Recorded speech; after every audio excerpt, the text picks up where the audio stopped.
est à 30 à 40%. Bon, posez-vous la question, comment le pouvoir a travaillé pour pouvoir amorcer le taux d'inflation à un tel chiffre? Quand vous voyez encore le PIB qui a quasiment doublé en Côte d'Ivoire, le PIB qui tend avec 90 milliards de dollars. Pourtant, quand le président Ouattara est venu au pouvoir, nous étions à 35 milliards de dollars. Et encore, le PIB par habitant. La Côte d'Ivoire a pu talonner le grand Nigeria en termes de PIB par habitant qui tourne autour de 2500 dollars par habitant. Vous voyez, 2500 dollars par habitant. Donc, ça, c'est l'indicateur réel que notre économie est en bonne marche. Et c'est un fait. Donc, il y en a tellement que on ne peut pas finir d'étaler ici. Donc, vu que tu m'as donné 1 minute, je m'arrête pour l'instant. Merci. J'ai fait ma motion maintenant. D'abord, Thompson, si cette question d'inflation, là, si on devait regarder l'inflation, c'est que Gbagbo est meilleur que Ouattara. Hein, parce que sous Gbagbo, là, le taux d'inflation était quasi nul. Hein. C'était 1% en 2008-2009, hein, si je ne me trompe pas, jusqu'en 2000, jusqu'à ce qu'il parte. Hein. Je pense que c'est malgré la crise, Kevin, il faut rappeler ça, malgré la crise. Oui, malgré la crise. Donc, si c'est le taux d'inflation, là, c'est qu'il y a ces maîtres. Hein. Et puis, quand tu parles d'inflation, même, moi, je ris. Parce que l'inflation, là, il y a l'inflation par la demande. Il y a l'inflation par les coûts. Il y a l'inflation importée. Il y a l'inflation structurelle. Il y a l'inflation auto-construite. Il y a l'hyperinflation. Il y a la stagflation. Il y a la déflation déguisée ou désinflation. De quoi tu parles? Parce qu'il faut savoir de quoi on parle avant de parler d'inflation. Et même, je pourrais le dire, il y a l'inflation due à la monnaie, donc monétaire. Donc, si tu comprenais un peu ces mécanismes, tu allais comprendre qu'il n'en est que. La preuve en est que la plupart des États, que ce soit le Mali, le Burkina, etc., n'ont pas subi aussi un taux d'inflation très élevé comme les autres pays. Donc, ça veut dire qu'on était lié par quelque chose. Donc, c'est notre monnaie là, qui nous a permis d'atteindre ce résultat. Et je voudrais rappeler qu'au niveau de l'UOMOA, on est les derniers. Parce que tous les autres ont un taux d'inflation qui est maîtrisé, mais la Côte d'Ivoire a le taux le plus élevé. Donc, vraiment, je pense que... Vous racontez n'importe quoi, monsieur. S'il te plaît, 0,05. Alors, donc, je pense que là, sur ce point-là, il ne faut pas rentrer dans quelque chose que tu n'as pas maîtrisé. Moi, ma question, là, je reviens maintenant à ma question. Ça, c'était vraiment un commentaire. Je reviens à ma question pour te poser une question, grand frère Thompson. Ou Thompson, je ne sais pas si tu es mon aîné ou pas, mais bon, je considère que tu es mon aîné. Non, tu es mon petit frère. Voilà, donc tu es mon aîné grand frère. Donc, en 2010, en 2011, on se souvient, hein, ça c'est une question que je pose comme ça, je pense que c'est un peu sorti du cadre, mais le Conseil constitutionnel avait déclaré le président Ouattara vainqueur. Ça, c'est en mai 2011. Quel article de la Constitution permet de revenir sur une décision définitive? Est-ce que tu peux me donner l'article de la Constitution qui permet au Conseil constitutionnel de revenir sur une décision qui est définitive? C'est ma question. Non, en fait, il ne faut pas aller dans tous les sens. Aujourd'hui, nous sommes en train de parler de la bonne gouvernance du président Ouattara. Voilà ce qu'il a fait en Côte d'Ivoire. Donc, il ne sait pas d'où tu viens avec quand on parle de cet article de la Constitution. Ok, bon, moi, je vais te répondre vite fait. Bon, vous voyez, arrêtez, il faut arrêter de mentir, petit frère. Les gens nous écoutent. Le taux d'inflation au Sénégal, là, ça tourne autour de 9%. Au Mali, ça tourne autour de 7%. Si tu me dis que dans la zone UEMOA, le taux d'inflation de la Côte d'Ivoire est le taux d'inflation qui est le plus haut, qui est le plus élevé, ce n'est pas vrai, c'est faux. Il faut aller vérifier. Vous voyez, en Côte d'Ivoire, nous sommes quasiment à 3,9 à 4%. Au Mali, 7%. Et au Sénégal, 9% le taux d'inflation. Bon, donc arrêtez de manipuler. Merci beaucoup. Que Dieu te bénisse. Donc, arrêtez de manipuler les gens, monsieur Kevin. C'est pourquoi je vous dis, aujourd'hui, là, nous avons des réseaux sociaux qui sont des moyens d'information à grande échelle. On ne peut plus nous manipuler. C'est terminé. Donc, vous pouvez manipuler les faibles esprits. Et ceux dont comme leur conscience est monnayable, est bâillonnée. Vous pouvez les manipuler. Donc, ok, merci beaucoup, Thompson. Merci beaucoup. Merci beaucoup. Tu auras une deuxième prise de parole. Parce que le panel non, pardon, je vais réagir vite fait avec deux petites questions. Et puis moi, vu que je bosse en même temps, j'ai de la clientèle à tout moment. Si Jonathan le permet, c'est son tour de parole. Non, normalement, c'est mon tour de parole. Après Thompson, c'était à moi. Normalement. Non, en fait, ok, Bill, j'avais dit, après une intervention de RHDP, on mettait... Tu as changé ça pendant que j'étais déjà sur le panel. Donc, tu laisses me faire mon tour de parole. Après, maintenant, tu rentres dans ton truc normalement. Okay. Excuse-moi, moi, c'est juste... Je vais juste poser une question. S'il te plaît, je vais prendre... Regarde, je vais prendre client dans 2 minutes, donc j'aurai juste Si 2 si minutes, tu s'il avais te plaît. regardé l'ordre de passage, si tu veux laisser l'arrêt de Douane Bitigno a fixé là, je suis monté avant toi. Tu es venu me trouver. Oh là là. Bon, bon, vas-y, Bill. Moi, c'est juste pour poser une question à CIV parce qu'il a dit quelque chose dont je veux lui poser une question dessus, c'est tout. Vas-y, S'il est rapidement. là. Vas-y. Alors, bonjour tout le monde et je m'excuse déjà. CIV, j'ai entendu CIV tout à l'heure parler de scanner en Côte d'Ivoire et tout. Alors, moi, j'avais une question pour CIV. En 2011, où le RHDP prenait le pouvoir, quel était le nombre de scanners sur toute l'étendue du territoire ivoirien? Deuxième Ok. chose, avant de parler de la dette, quand vous parlez de la dette, moi je pense que avant de parler de la dette, il faut parler des réalités qui sont faites en Côte d'Ivoire. Mais qui parle des dettes parle des réalisations. Mais lorsque vous vous basez sur la dette, mais est-ce que la dette n'a pas de traces en Côte d'Ivoire? Oui ou non? Si, il y a des traces. Et ça, on n'a pas besoin de... Les chiffres sont là, les chiffres sont factuels. Troisième chose, lorsqu'on parle des élèves qui sont au nombre de je ne sais pas combien par salle, mais cela démontre par A plus B le taux de scolarisation en Côte d'Ivoire. Avant, un enfant qui a 5 ans, qui a 10 ans, on le voyait sur le chemin sur le chemin du champ avec son parent. Mais aujourd'hui, là, les enfants, à partir de 3 ans, ils commencent à être scolarisés. Ils font les jardins maternels et consorts.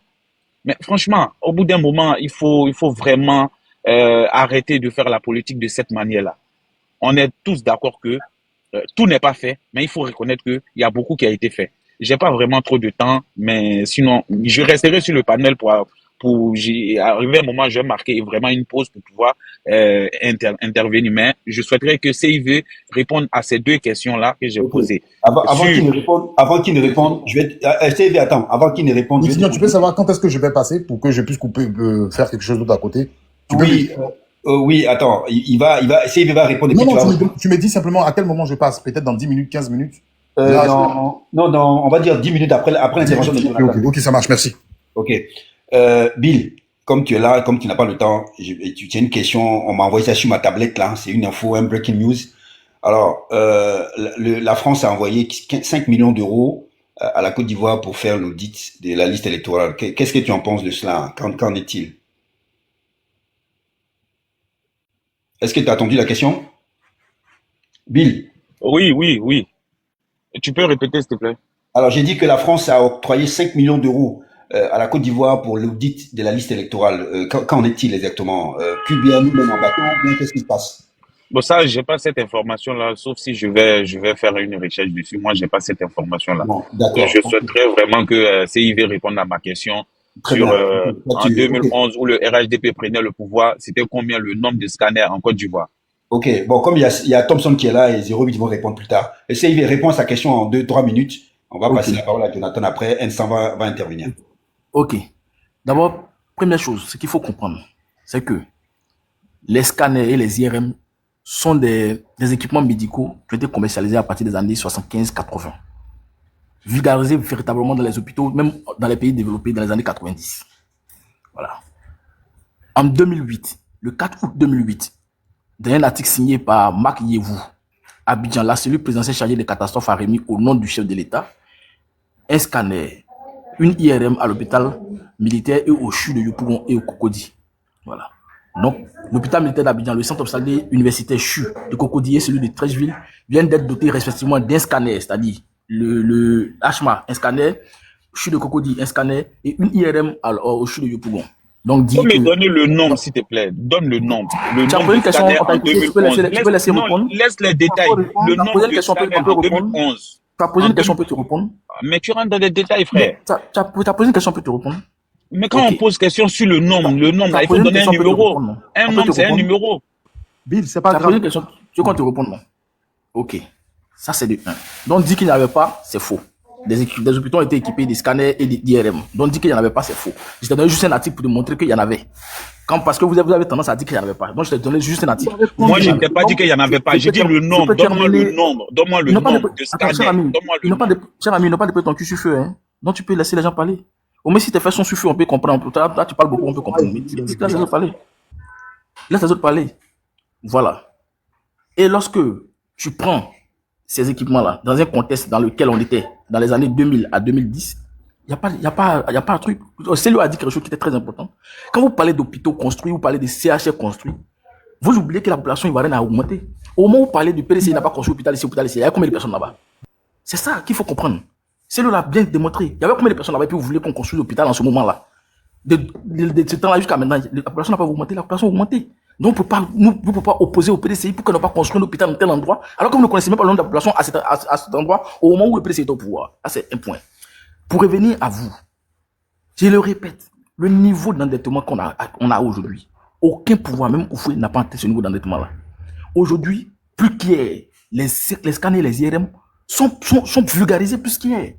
Ce qui n'était pas le cas dans les années 90 où les IRM ont commencé à commercialiser véritablement dans plein de pays. Mais les pays en développement n'étaient pas... S'il te plaît, il faut chuter rapidement. On va tourner. Les hôpitaux bon, tu vois que tu as tourné, tu n'as pas donné de chiffres. Tu as tourné, mais tu ne donnes pas de chiffres. Tu n'as rien donné. Tu donnes un article, on te dit il y a combien de scanners en Côte d'Ivoire en 2011. Donne-moi le nombre. C'est impossible. S'il te plaît, pardon. On peut terminer la phrase. S'il te plaît. Voilà. CIV, s'il te plaît, il faut chuter en 30 secondes parce que Jonathan, ça fait quand même longtemps qu'il est là. Je termine là pour dire que dans ce pays, il y avait bel et bien des scanners et des IRM. Je ne pourrais pas te donner le nom, mais je t'ai déjà donné simplement l'article de 2008. Tu parles d'un scanner au sud de Cocody, d'un scanner à Achma et d'une IRM au sud de Trècheville. Donc, vous ne pouvez pas dire qu'il n'y en avait pas. Aujourd'hui, plus qu'il y a la technologie a plus évolué, les scanners et les IRM sont à profusion dans les hôpitaux. Même les hôpitaux privés payent des scanners. Le frère 08, tu peux me laisser terminer. Même les hôpitaux privés payent des scanners et des IRM. On ne peut pas comprendre qu'on ait 30 000 milliards de dettes et qu'il y ait 11 scanners à l'intérieur du pays, sur 30 régions. Et qu'il y ait simplement 6 IRM à l'intérieur du pays, sur 30 régions. Avec ce niveau d'endettement, un budget cumulé de 100 000 milliards. Mais écoutez, ce n'est pas comparable aux autres pouvoirs. Okay. Merci. CIB, il faut garder sous la semelle. Parce que le débat, il est lourd ce matin. Jonathan, bonjour. J'espère que tu as passé une bonne nuit. Parce que hier, j'ai vu que tu avais fini tard. Alors, ce panel-là, il a été improvisé par Kevin, on va dire en quelque sorte. Parce qu'on était sur un panel avec sur la main noire. Et comme il était occupé, j'ai décidé d'ouvrir pour continuer la discussion. Parce que c'est un sujet très intéressant.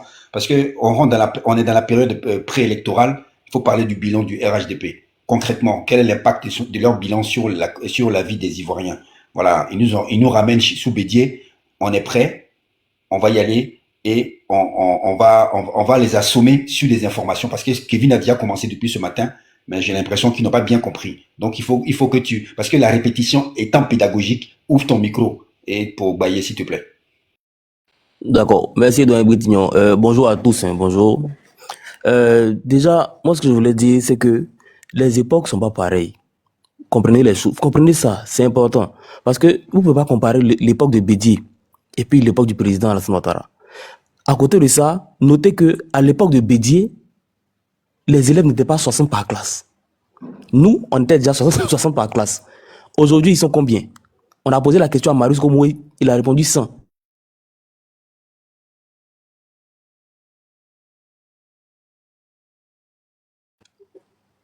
C'est moi qui avez un appel. Vous avez reçu un appel. Okay, vous dites que vous avez construit des écoles, mais les élèves sont, c'est-à-dire, on a un taux d'analphabétisme de 47%. C'est-à-dire, il y a 47% de la population qui n'est pas lettrée. Ça, c'est deux. Deuxièmement, comment dire ça même? La qualité de l'éducation n'a jamais été aussi mauvaise. Aujourd'hui, on a des élèves de 3e qui sont testés au niveau CM2.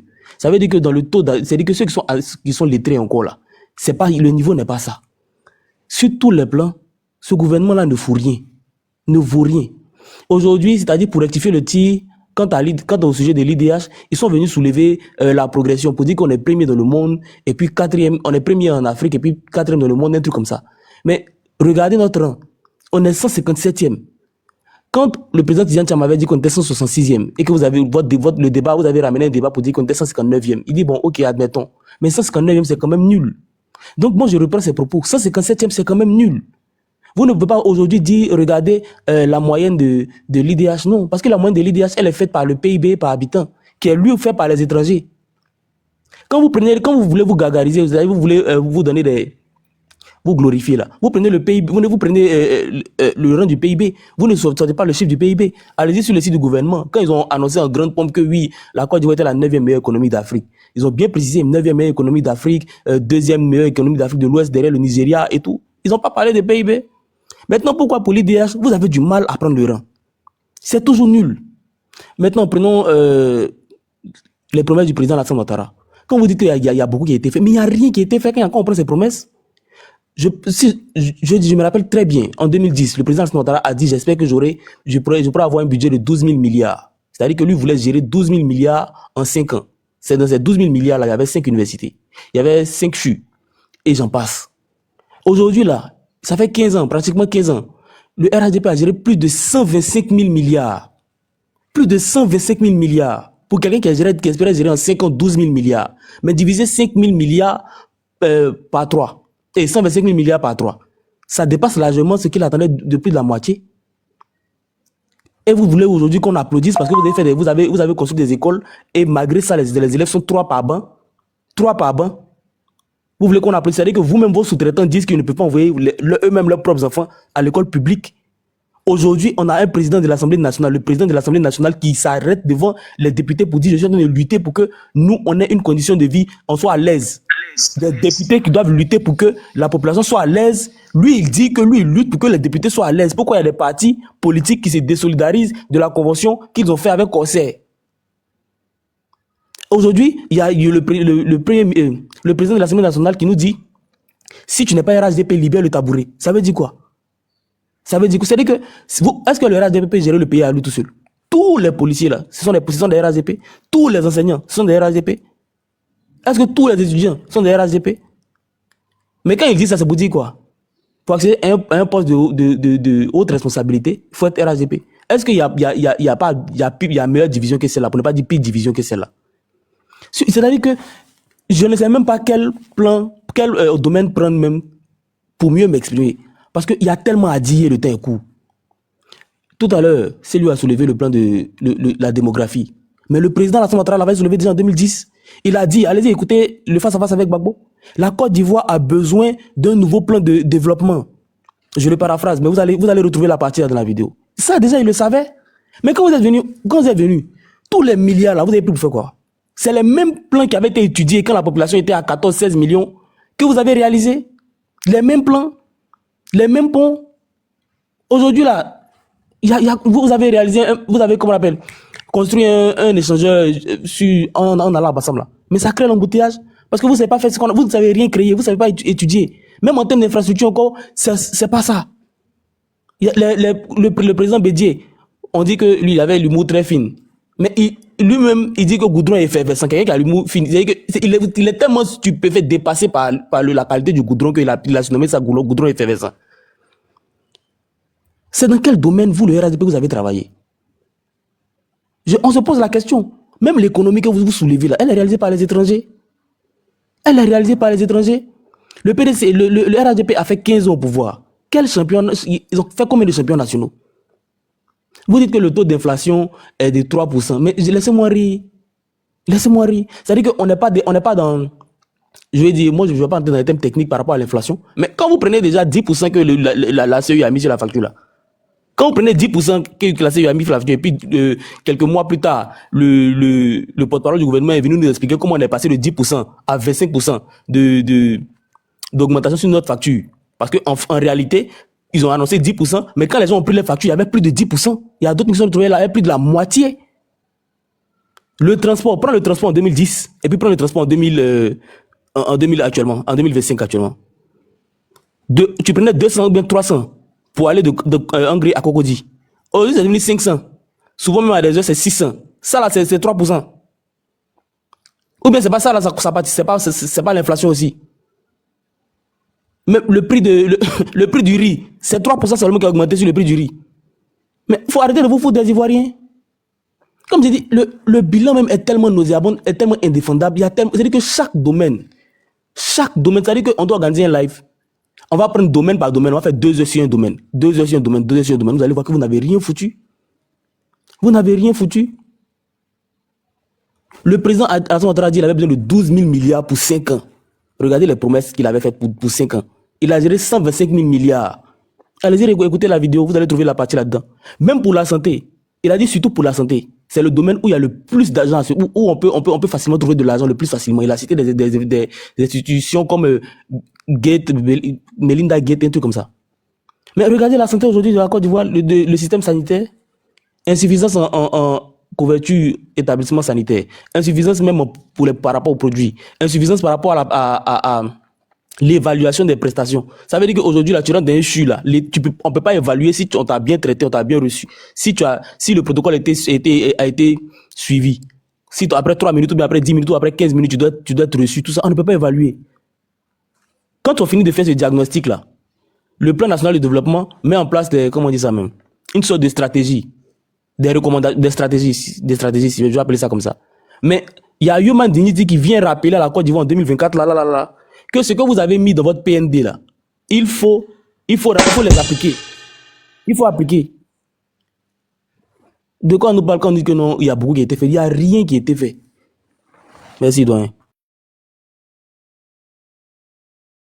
Merci beaucoup, John Jonathan. Alors, Ensan, je ne sais pas si tu es là. Non, mais c'est mon temps, Brition. Oui, attends, Kevin, tu Non, vas parler. non, fais passer la parole, fais passer la d'accord, parole. ok. Bon, moi, je vais rajouter quand même un mot pour permettre à l'algorithme de savoir que je suis là. Bon, moi, je vais être un peu factuel. Il y a un domaine où le président Ouattara a réussi quand même, c'est-à-dire de faire en sorte que pour pouvoir s'endetter, il a mis en place des leviers de pouvoir contrôler un peu les taux d'intérêt qui ne sont pas très fluctuants. Et ça a été bien vu parce que ça lui a permis de prendre beaucoup de dettes qui est vraiment qui peut être nocive à long terme. Voilà. Mais bon, on peut comprendre qu'aujourd'hui, quand vous prenez un peu si vous voulez, j'ai oublié le terme, la structure de la dette, on va dire 60% libellée en euros, et ce qui fait, avec la parité de l'euro, ce qui fait que notre dette elle est un peu solide. Voilà, c'est la seule chose sur laquelle on peut discuter avec lui, mais si les 40 000 milliards à long terme, ça peut être dévastateur, parce qu'aujourd'hui, quand on voit 84% de nos ressources sont destinées au service de la dette, c'est vraiment un signal très très dangereux. Voilà. Donc Yves Aipo, oui, ça c'est un truc qu'ils ont réussi parce que le ministre du budget l'a très bien expliqué, mais ça n'empêche pas que le taux d'endettement aujourd'hui est très élevé par rapport à la production intérieure. Voilà. Même si les taux d'intérêt ne sont pas ne jouent pas, mais bon, le taux d'endettement est tellement énorme par rapport à la production intérieure. Voilà, ça là-dessus, il faut pas raconter des histoires. Voilà, mais l'endettement reste massif par rapport à notre production qui n'est pas du tout suffisante, ce qui fait qu'aujourd'hui on vit au-dessus de nos moyens, très très clair. Voilà. Donc, Kevin, vas-y, comme N100 n'est pas dispo. Non, mais normalement, c'est mon temps. Chacun a eu 2 temps, s'il te plaît. Ouais, attends, Kevin parle, 08. Kevin parle, après tu parles, normalement. Voilà. Kevin, normalement, parce que excuse-moi, Kevin, attends. 08, normalement, c'était un 100, après, voilà. Maintenant, Kevin parle, après tu parles, s'il te plaît, vas-y. Non, mais Instant a déjà eu son temps de parole. Moi, j'ai eu qu'un seul temps de parole. Ok, vas-y. Bah, moi, j'ai eu qu'un seul temps aussi, hein. J'ai eu qu'un seul temps. Oui, mais j'ai parlé avant toi. Tu as parlé après. Oui, il n'y a pas de souci. Moi, il n'y a pas de souci. Je suis même pas disponible. Il n'y a pas de souci. Donc, j'ai pas trop compris. Alors, je voudrais... ça sera mon dernier temps de parole parce qu'après, je serai vraiment occupé. Donc, je serai obligé de descendre. Alors, je vais construire ma prise de parole en 3 ou 4 temps. Premièrement, qui a construit? Parce qu'on entend, hein, les gens sont en train de parler, qui disent on a construit. Qui a construit? Est-ce que c'est le RAGP qui a construit? Parce qu'on nous parle des infrastructures. Est-ce que ce sont eux qui ont construit? On va aborder la question. Deuxième point, c'est la loi. Parce qu'on entend souvent ces gens qui disent non, la loi doit s'appliquer. Est-ce que eux-mêmes, je vais dire, ils ont appliqué la loi? Est-ce qu'ils ont respecté la loi? On va répondre à cette question. Et puis, troisième point, ça sera peut-être du point de vue social. Si je n'ai pas assez de temps, je vais peut-être me limiter aux 2 points que je trouve essentiels. Alors, je reviens sur cette question de qui a construit. Non, on a fait des routes, on a fait ceci, on a fait cela. Qui a construit? Est-ce que c'est le RDR qui a construit? Est-ce que c'est le RAGP qui a construit? Cela là, je vais revenir à l'essentiel. Il y a 2 éléments qui ont permis donc de pouvoir atteindre ces résultats-là. Le point d'achèvement, le PPTE, et le C2D. On va écouter, on va aller pas à pas. D'abord, je vais remettre au niveau donc du PPTE. Cette initiative en faveur des pays pauvres très endettés, c'est désormais un acquis pour la Côte d'Ivoire. Mais au fait, qu'est-ce que c'est le pays? Qu'est-ce que le pays gagne et que veut dire être admis à l'initiative PPTE? Des éléments de réponse dans cette analyse signée Noël Gagnon.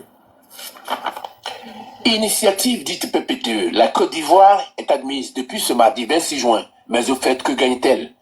Laissons les soins à Madame Tal, directeur des opérations de la Banque mondiale à Abidjan, souligner les retombées de l'admission à l'initiative dite PPTE. Le service de la dette en Côte d'Ivoire, c'est un quart du budget. C'est un quart du budget, c'est-à-dire c'est 500 milliards par an. Imaginez ce qu'on peut faire avec ces 500 milliards par an, en termes d'écoles, en termes de centres de santé, en termes de kilomètres de routes bitumées, en termes de voiries urbaines, d'électrification rurale, en termes de modernisation des infrastructures.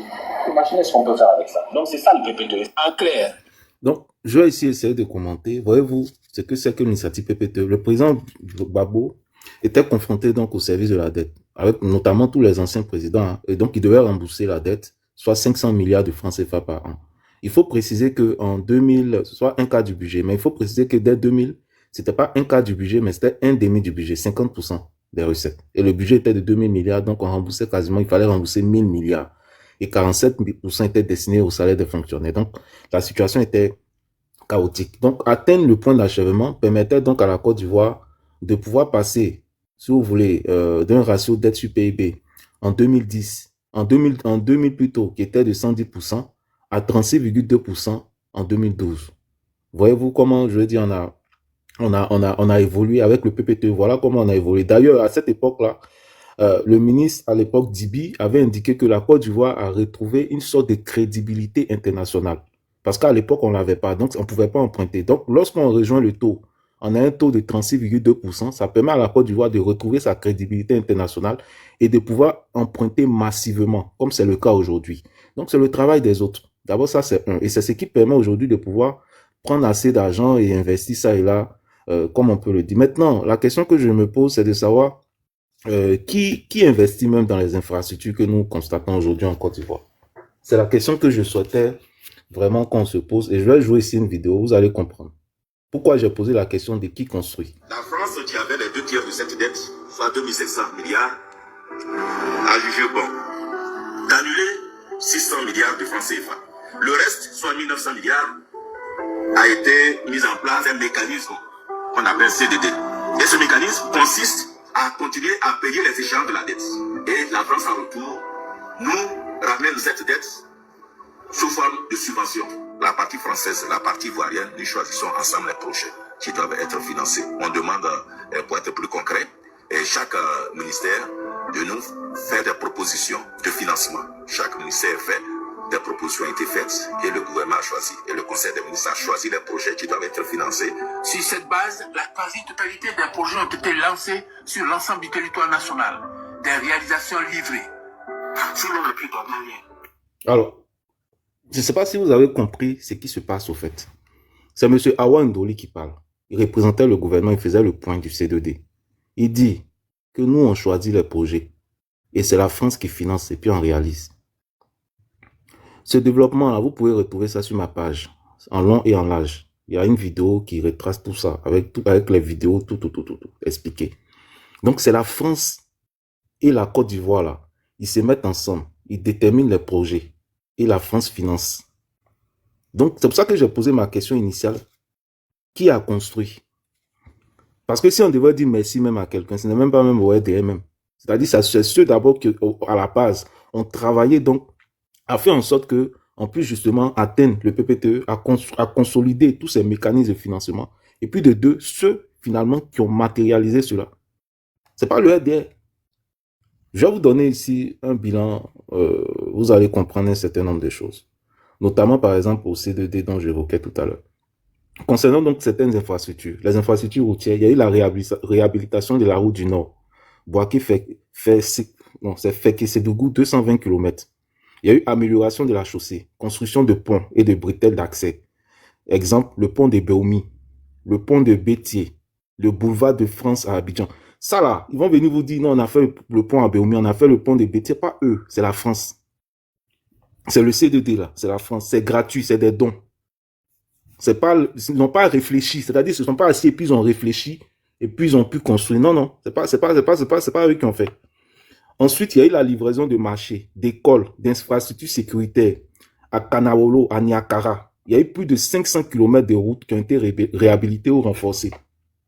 Je vais vous donner encore le bilan. Côté santé, il y a eu la construction et équipement des hôpitaux. Par exemple, hôpital général d'Abobo, hôpital de Daloa. Il y a eu la mise en place de la nouvelle pharmacie de la santé publique avec un grand entrepôt qui a été prévu. Le renforcement du système de santé. Il y a eu la formation de 14 195 directeurs d'école, près de 1001 chefs d'établissement et 10 145 instituteurs. C'est pas eux qui financent, c'est la France qui détermine. Et c'est la France qui donne l'argent pour qu'on fasse. Il y a eu la distribution d'1 million de manuels scolaires en pré-location. Tout ça, ce sont eux. C'est la France. Concernant l'eau potable, parce qu'ils viennent dire non, on a amélioré les conditions d'accès à l'eau, tout ça, c'est DOI. Alors, il y a eu augmentation de la production d'eau potable, ajout de 45 000 mètres cubes d'eau par jour, bénéficiant aux ménages vulnérables. Tout ça, c'est la France. Il y a eu des projets d'assainissement, construction de réseaux d'assainissement dans plusieurs régions, bien que les défis subsistent. Donc, ils vont dire que non, voilà, on a construit ici ça, c'est la France, c'est pas eux, c'est DOI. Concernant l'éducation et formation, éducation de base, il y a eu la construction de près de 116 écoles primaires, 135 écoles de proximité, accueillant plus de 70 000 élèves. Ils vont se vanter que ce sont eux qui ont fait. Tout ça, c'est DOI. Enseignement technique et professionnel, construction et équipement des lycées professionnels à Yopougon et à Taouko, formation de 5 605 jeunes dans 42 établissements. Tout ça, c'est la France. Enseignement supérieur, réhabilitation de l'INPHB, là, que vous avez vu là. Tout ça, c'est la France. La formation de 3123 enseignants-chercheurs au système licence LMD. Tout ça, ils vont dire que c'est dans leur bilan. C'est eux qui ont fait. Tout ça, c'est DOI. C'est pas eux qui ont fait. Ils n'ont pas fait quelque chose. Ils peuvent pas réfléchir pour nous pour sortir ça. Est-ce que quand vous les regardez là? Bref, la construction de l'Institut national de formation judiciaire à Yamsoko, là où on forme les juges maintenant, c'est à Yamsoko. Tout ça, c'est la France. Édification de 2 cours d'appel. Vous avez sûrement entendu. Coup d'appel de Korogo, d'Aloa. Donc, ça a renforcé le système judiciaire. Tout ça, c'est la France. Donc, le bilan financier du CDD, là, je veux dire, ça tourne autour de près de 1910 milliards de francs CFA. Donc, il y a eu un taux de décaissement d'environ 94%, je veux dire, des fonds qui ont déjà été utilisés. Et les projets ont été livrés. Donc, moi personnellement, là, ce genre de débat où ils viennent et puis ils disent on a fait ça, là, ils vont venir s'asseoir et puis on va discuter. Eux-mêmes, ils vont fuir. Alors, ça, déjà, vraiment, c'est quelque chose que je tenais à dire. C'est pour ça que je dis, qui a construit? Tout à l'heure, là, il y a eu un petit débat sur, je crois, c'est Bill Cass. Bill Cass, je vais l'édifier, il va comprendre quelque chose. Puisqu'il a posé une question, je crois, à CIV. Et la question était de savoir, en 2011, il y avait combien de scanners? Moi, je vais répondre à cette question-là. En 2011, il y avait 3 scanners, selon la source de Kouassi. Parce qu'à chaque fois, j'ai des sources en face de moi ici. Il y avait 3 scanners. En 2025, il y a combien de scanners? Qui ouvre son micro et qui me donne une réponse? Bill Cass, si tu es là, ouvre ton micro, donne-moi le nombre de scanners qu'il y a en 2025. Non, après lui, c'est à moi. Il faut continuer. Non, s'il te plaît, je suis en train s'il te plaît, faut pas faire ça, s'il te plaît. Non, mais finis de parler, les gens vont continuer. Non, je ne m'adresse pas à toi, tu fermes ton micro, tu restes. Tu peux recadrer, s'il te plaît. S'il te plaît, ferme ton micro, merci. Bill Cass, si tu es là.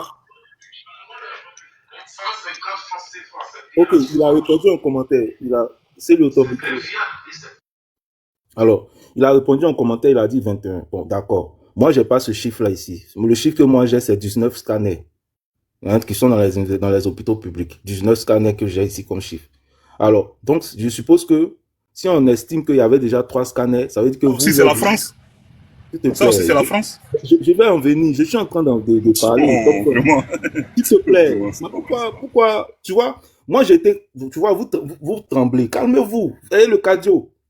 Alors, moi ici, les chiffres que j'ai, c'est 19. Bon, peut-être que vous avez 21, vous allez peut-être faire des précisions plus tard quand vous aurez la parole. Mais moi, les chiffres que j'ai ici, c'est 19. Donc, ça veut dire que pendant 15 ans, vous avez équipé notre pays de seulement 16 scanners. Donc, un scanner par an. Vous ne voyez pas comment vous êtes médiocre? C'est-à-dire dans tout Côte d'Ivoire, avec tous les milliards qu'on a là. Non, mais c'est grave. C'est-à-dire, voilà des gens qui essaient de diaboliser les autres, pensant qu'ils ont fait mieux. Alors qu'ils sont médiocres, ils sont nuls. C'est-à-dire, vous, pendant près de 15 ans, chaque année, c'est un scanner que vous avez doté à toute la Côte d'Ivoire par an. Mais vous faites, ça fait pitié. Vous êtes nuls. Et c'est vous qui vous vantez sur les panneaux. Non, en 2011, il y avait combien de scanners? Aujourd'hui, il y a combien de scanners? Donc, un scanner par an. C'est ça, c'est ça votre bilan. Kevin, tu acceptes la motion de Thompson, s'il te plaît? Non, il n'a qu'à patienter, j'ai terminé. Il n'a qu'à patienter. Qui patiente? Non, Thompson, pardon, faut laisser motion, s'il te plaît. Laisse motion. Qui patiente? Alors, j'ai essayé de faire une évaluation des prix parce que je me suis dit peut-être que c'est trop cher. Peut-être que c'est ça qui fait que peut-être ils ont pris un scanner par an, tout ça. Mais quand je fais l'évaluation ici, ça tourne autour de 3,2 milliards de francs CFA. C'est-à-dire les 16 scanners là. C'est-à-dire c'est pas quelque chose. Donc quand vous venez vous bavarder, non, comme si c'était quelque chose d'extraordinaire. C'est-à-dire vous n'avez même pas pu investir, je vais dire, au niveau de la santé. Je comprends pourquoi vous allez vous soigner à l'hôpital américain là. Parce que vous savez que vous n'avez rien foutu. Vous n'avez rien foutu. Je voudrais préciser ici que concernant cette histoire de nos systèmes de santé, il faut rappeler qu'au niveau de l'UEMOA, il y a un taux qui est exigé concernant donc les investissements. Il faut que 15% du budget annuel soit destiné à la santé. Alors qu'en Côte d'Ivoire, on investit... Voilà. Et je voudrais rappeler ici que c'est le docteur Osman qui avait évoqué cela. Il faut donner à César ce qui appartient à César. Et nous autres, on a fait des vérifications. Effectivement, il avait raison. Donc, il y a un taux qui est fixé au niveau de l'UEMOA qui est de 15% du budget annuel qui doit être destiné notamment à la santé. Mais la Côte d'Ivoire investit uniquement que 5% du budget annuel. C'est-à-dire qu'on n'atteint pas, on n'a jamais atteint les taux de 15%. C'est n'importe quoi. Dites non, il faut prendre les gens au sérieux, là. Oh. Bon, ok, on n'a jamais atteint les taux de 15%. Donc, voyez-vous, c'est pour ça que notre système de santé ne peut pas aller Kevin, attends. C'est 20% en Côte d'Ivoire. Arrêtez de raconter n'importe quoi. Respectez l'intelligence des gens. Si vous ne connaissez pas, continuez. 20% en Côte d'Ivoire. Grand frère Bignon, s'il te plaît, parle à tes invités parce que là, ça devient... Il y a un manque de respect, au fait. Non, mais sérieusement, non, vous pouvez raconter ce que vous voulez, on nous parle les gens malades. Mais vous n'êtes pas obligé de rester sur le panel, au fait. Parce qu'on se respecte. Non, mais quand vous parlez, on n'ouvre pas le micro n'importe comment. Donc, apprenez à respecter les gens et le cardio. Si vous n'avez pas le cardio, personne ne vous oblige à rester sur le panel. Mon intelligence ne peut pas... Non, mais sérieusement, en toute sincérité. Mais si ça ne te convient pas, frère, tu n'es pas obligé de rester sur le panel. Mais respectez les gens. Respecte son temps d'intervention. C'est lui, permets-moi, c'est lui. Ferme ton micro, s'il te plaît. Il y a de l'écho chez toi là-bas. Ok, merci. 08, s'il te plaît. Depuis tout à l'heure, je t'ai dit, ça a bien commencé. On est dans... Non, ferme ton micro, je vais parler, s'il te plaît. Parce que mon micro est fermé. Je suis désolé. Fermons cette parenthèse, je suis désolé. Depuis mon micro est fermé. D'accord, ok, très bien. Kevin, termine ton intervention, s'il te plaît, Kevin. Merci. Donc, j'étais en train de dire qu'au niveau de l'UEMOA, il y a un taux de 15% justement qui est destiné, je veux dire, tous les pays doivent respecter ce taux de 15% par rapport donc à certains critères. Mais cela n'est pas respecté par la Côte d'Ivoire. Je crois que c'est 5%. Notamment au niveau, c'est le taux par rapport au PIB, je pense bien, si je ne me trompe pas. Il n'y a que 5%. Donc, voyez-vous, ça veut dire qu'on ne respecte pas, je veux dire, les règles élémentaires fixées au niveau de la communauté. Kevin, je peux te faire une motion? Non, permets que je... C'est le taux lié au budget sanitaire. Ah, justement, c'est ça. Excusez, voilà, peut-être que je ne me suis pas bien fait comprendre sur ce point. Non, tu ne connais pas. Faut dire la vérité. Bon, je vais continuer, c'est pas tout ça. C'est pas important. Donc, voyez-vous, donc c'est pour ça qu'aujourd'hui, ceux qui nous dirigent ne font pas confiance à notre système de santé parce qu'ils savent ce qu'ils ont fait. Ils n'ont pas respecté les engagements vis-à-vis donc des investissements qui auraient dû être faits au niveau donc du système de santé. Tout à l'heure, voyez-vous, ils se vantarisent d'avoir on va dire, rajouté 16 scanners, ou je sais pas, peut-être 18, mais en 15 ans. C'est quand même médiocre comme résultat, tout simplement. Donc ça, vraiment, c'est des choses que je tenais à préciser. Donc, pour dire que voilà un peu le bilan. Et vous allez constater que si je veux rajouter, je vais aller beaucoup plus loin. Prenons encore d'autres infrastructures. Prenons par exemple l'échangeur aujourd'hui, au niveau donc du grand carrefour de Koumassi. C'est un don. C'est un don des États-Unis. Si vous prenez par exemple l'échangeur au niveau donc de Solibra, c'est quasiment un don. Les 3 échangeurs qui doivent se faire au niveau de la commune de Cocody, c'est également, il y a eu des dons, des participations, des dons. Donc je veux dire, la plupart des infrastructures que nous avons, c'est quasiment des dons. Et même quand les autres sont matérialisés, mais c'est des investissements des États étrangers, notamment la France. Comme tout à l'heure, on a écouté Awa Ndoli. Peut-être que j'ai rejoué la vidéo où il dit La France et nous, on choisit les projets et puis eux, ils financent. Voyez-vous, donc, en fait, quelle est votre plus-value? Quelle est votre plus-value? C'est comme l'impression que c'est les autres pays qui réfléchissent à votre place. Vous n'avez pas le niveau. Et c'est pour ça qu'on a ce type de résultat. Voilà, donc moi, cette question de dire on a fait ceci, on a fait cela, moi je suis totalement à l'aise vis-à-vis, en réalité même vous n'avez rien foutu. De bon, on aurait dû avoir un résultat beaucoup plus meilleur que ce qui nous est présenté aujourd'hui. Comment avoir aujourd'hui 16 scanners ou 21 scanners? Je pense que pour un pays comme la Côte d'Ivoire qui se respecte, on aurait dû avoir plus de 100, voire 200 scanners. Voilà, tout simplement. Voilà, donc moi je pense que vous avez échoué, vous avez des résultats médiocres. Et les derniers développements de l'actualité concernant cette histoire d'hôpital américain traduit effectivement que notre système de santé n'est pas à la hauteur. Regardez même l'argument qu'on nous donne concernant cette polémique-là. On nous dit que les médecins, il y a des pathologies aujourd'hui qui nécessitent des évacuations et que finalement les gens doivent aller se soigner. Maintenant, pendant plus de 15 ans, vous étiez au pouvoir. Vous n'avez pas pu identifier les différents secteurs au niveau de notre système de santé qui permet donc de pouvoir observer qu'il y a un manque criard de docteurs ou de spécialistes dans certains domaines et pendant plus de 15 années les former de sorte à ce que ces gens-là reviennent en Côte d'Ivoire pour pouvoir justement appliquer, je veux dire, ce qu'ils ont eu à prendre comme formation. Vous avez échoué. Ça veut dire, au fait, comment vous réfléchissez? Comment vous gérez notre pays, au fait?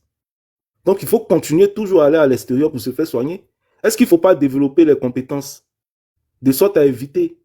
Mais les hôpitaux que vous avez construits là, si vous faites confiance à ces hôpitaux-là, pourquoi les ministres là ne vont pas se soigner dans ces hôpitaux? Pourquoi les ministres ne se déplacent pas pour aller se soigner? On a envie de voir les ministres, les enfants des ministres aller aussi dans ces centres de santé là, ces CHR là. Ce que vous dites avoir construit là, vous donnez confiance à la population. Si vous estimez que vous avez mis des scanners, vous avez mis tout ce qu'il faut, le plateau technique est performant, vous allez chercher quoi à l'étranger? On a envie de voir le ministre, je sais pas, le porte-parole aller à l'hôpital de Koumassi ou à l'hôpital de Makori, l'hôpital général de Makori se fait soigner et puis on va filmer à chaque fois qu'un ministre est malade, on l'évacue là-bas. Nous, c'est ce qu'on a. Mais à chaque fois, c'est des avions médicalisés. Allez, hôpital de Paris. Vraiment, pour moi, ça traduit l'échec. Et puis, enfin, pour terminer, lorsque déjà le RAGP nous disait que nous avons un bilan qui est inattaquable et que l'émergence serait en 2020, je pense si je ne me trompe pas, et qu'aujourd'hui, on a délocalisé l'émergence en 2030, mais ça traduit déjà l'échec. C'est tout. On n'a même pas besoin d'aller plus loin. Lorsqu'on disait auparavant qu'on serait émergent en 2020 et que finalement on nous dit maintenant que c'est en 2030, il n'y a même pas à discuter. Déjà, ça montre déjà qu'on a échoué.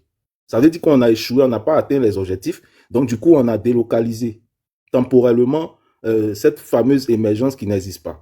Ça, c'est ce que je tenais à dire sur ce point-là. Maintenant, je vais aller sur le deuxième point qui est concernant la loi.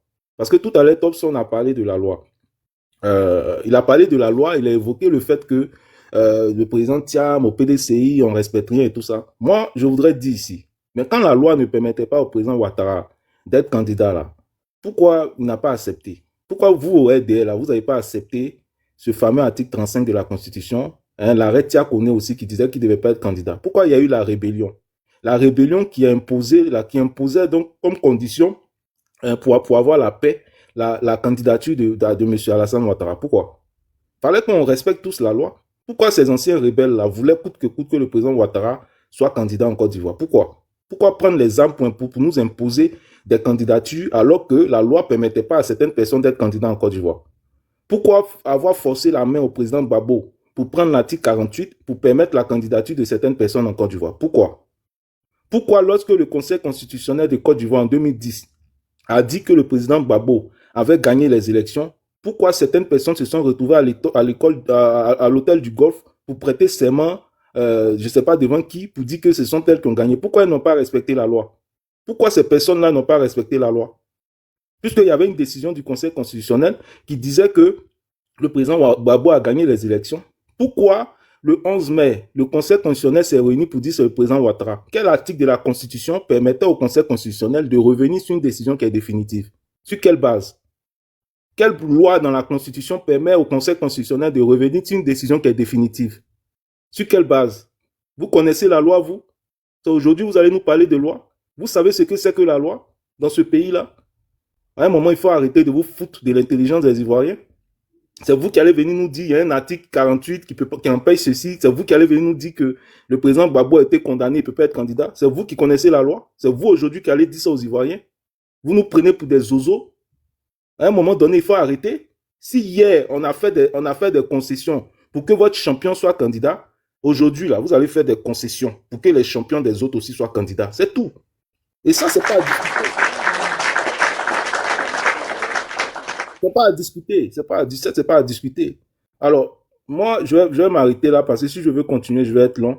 Donc, je vais m'arrêter là. Je vais permettre aux autres de pouvoir justement continuer le débat. Je crois qu'il y avait une motion de Bill Cass. Je peux la prendre maintenant au cas où il souhaite vraiment faire la motion ou sinon, je passe la parole à quelqu'un d'autre.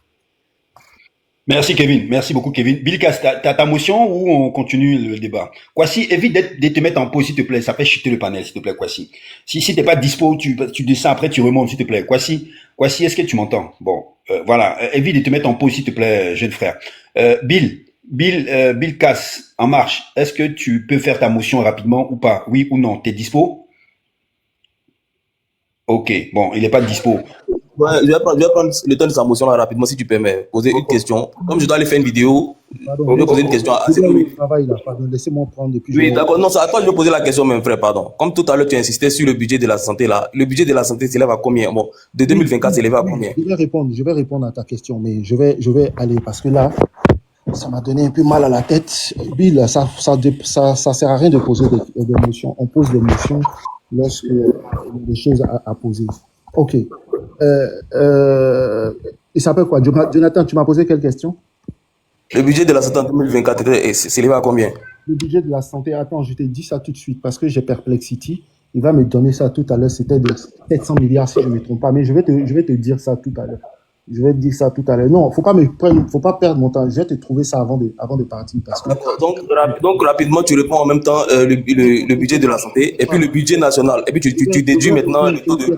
T'inquiète pas, je vais répondre. Je donne les deux questions pour que tu répondes en même temps sans que je vous ouvre mon micro. Tu donnes le budget de la santé, tu donnes le budget national. Et puis, tu nous dis ça fait combien, le budget de la santé représente combien? J'ai compris. En termes de pourcentage. J'ai compris. Je vais parler parce que je ne vais pas rentrer dans tout ce que vous avez dit. Parce qu'aujourd'hui, vous m'avez prouvé une fois de plus que je suis fier d'être RDR. Parce que j'ai entendu des choses. Moi-même, j'ai été choqué. Voilà. Souvent, je discute avec vous. J'ai des niveaux, je suis fier. Mais aujourd'hui, vraiment, je descends, je tombe des nues. Mais je vais essayer quand même d'honorer de ma présence en m'adressant aux Ivoiriens pour qu'ils arrivent à comprendre. Notre budget en Côte d'Ivoire, de 2027, notre budget est de 15 000 milliards. Ça, c'est un. Et les dépenses sont de 7 000 milliards. Et les recettes, 8 000 milliards. Alors, donc, si les gens ne savent pas comment un budget d'un État fonctionne, ça, je suis désolé, on ne va pas venir faire des cours ici. Voilà. Parce que moi, il ne suffit pas de dire que tu as un master en droit, ça veut dire que tu connais quelque chose. Non, en droit, peut-être. Mais en culture, c'est zéro. Voilà. Et M. Jonathan, tu as dit quelque chose tout à l'heure. Tu as parlé de l'ingénierie du RDP. Mais attends, ça, c'est logique. À Port-Boué, on fait une nouvelle route. Mais au grand carrefour de Koumassi, la route se rétrécit. De 3 voies, on passe à 1 voie. Mais attends, ça, c'est une logique. Sinon, en matière d'ingénierie, le carrefour indénié, c'est nous qui avons réglé le problème. Des gens ont mis des milliards là-bas, mais la chose a été réfléchie. Et c'était bien fait. En cas de forte pluie, peu importe la pluie qu'on a, il y a plus d'inondation là-bas. C'est nous qui l'avons fait. Ça n'a pas coûté grand-chose. Et c'est des ingénieurs ivoiriens.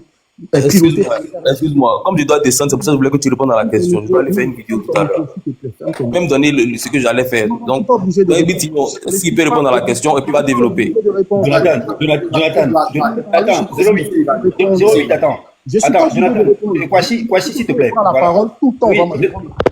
Non, 08, tu vas parler, t'inquiète. Si tu sais pas, c'est pas grave. Hein. Je réponds pas, laissez-moi continuer. Laissez mon temps de parole, je dis ce que je veux dans mon temps de parole. D'accord. Ok. Jonathan, il ne veut pas te répondre, laisse-le parler. On a laissé les gens divaguer, laissez-nous parler. Peu importe ce que je vais dire, vous laissez les gens parler. Voilà, merci beaucoup. Pour une fois, comme il laisse mon temps de parole et que je finis de parler. Donc, c'est nous, on a fait ça. Vous comprenez? C'est normal que tout ce qu'on fait vous choque. Parce que vous donnez un genre que vous n'êtes pas. On connaît la qualité d'un homme sur le résultat de ce qu'il propose. Je vais vous donner des trucs banals, on va passer banal. Prenons amusement, football. La Côte d'Ivoire, depuis qu'on est là, on a rapporté 2 CAN. Les experts, tout le monde dit, la Côte d'Ivoire a organisé la compétition sportive la mieux élaborée de l'histoire de l'Afrique. C'est sur le RHDP, c'est arrivé. J'espère que vous vous rappelez. Il n'y a eu que des bonnes critiques, mais ce n'est pas les étrangers qui l'ont fait, c'est les Ivoiriens qui l'ont fait. Le RHDP traite tous ces problèmes avec pragmatisme. On va vous donner les chiffres. Je vais commencer déjà sur le côté politique. Regardez, en France, on a des problèmes parce qu'aujourd'hui, les institutions ne fonctionnent pas. Donc, un bon pouvoir, c'est un pouvoir qui a des régimes forts. Et aujourd'hui, c'est incontestable qu'en Côte d'Ivoire, on a des régimes forts. Que ce soit sur le plan exécutif, que ce soit sur le plan sécuritaire, et les institutions, elles fonctionnent. Elles arrivent à déployer leur plan comme il faut. Et ce n'est pas donné. C'est une volonté politique, c'est comme on appelle ça, c'est un leadership et surtout c'est une vision d'un leader qui fait que ça arrive. Parlons sur le plan sécuritaire. L'armée de la Côte d'Ivoire monte en puissance. Les ex-rebelles que vous parlez là, c'est eux qui assurent la sécurité de la Côte d'Ivoire. Parce que si vous ne le savez pas, avant qu'il y ait les académies militaires, avant quand tu gagnais un combat, tes galons augmentaient. Voilà, donc on s'en fout s'il y a des généraux qui étaient là, mais ils n'ont pas pu mater des petits rebelles. Si ces rebelles-là, on les a formés et qu'ils assurent la sécurité de mon pays, moi je suis preneur. Tant pis pour ceux que ça dérange, mais tant qu'ils me permettent de dormir bien, tant qu'ils me permettent de me déplacer partout en Côte d'Ivoire, tant qu'ils permettent de maintenir les attaques qui peuvent venir de partout, moi je me sens en sécurité. Si vous avez failli à votre devoir, bah écoutez, vous avez que vos yeux pour pleurer. Donc moi, je suis satisfait de ce qui se passe actuellement dans mon pays. Parce que c'est des gens qui sont, ils savent un peu que les Ivoiriens ont besoin de bouger. Ils savent que les Ivoiriens, c'est des gens qui ont besoin de commercer, d'échanger. Donc la sécurité, c'est ce qui est bien. Parce que qu'est-ce que le peuple attend d'un gouvernement?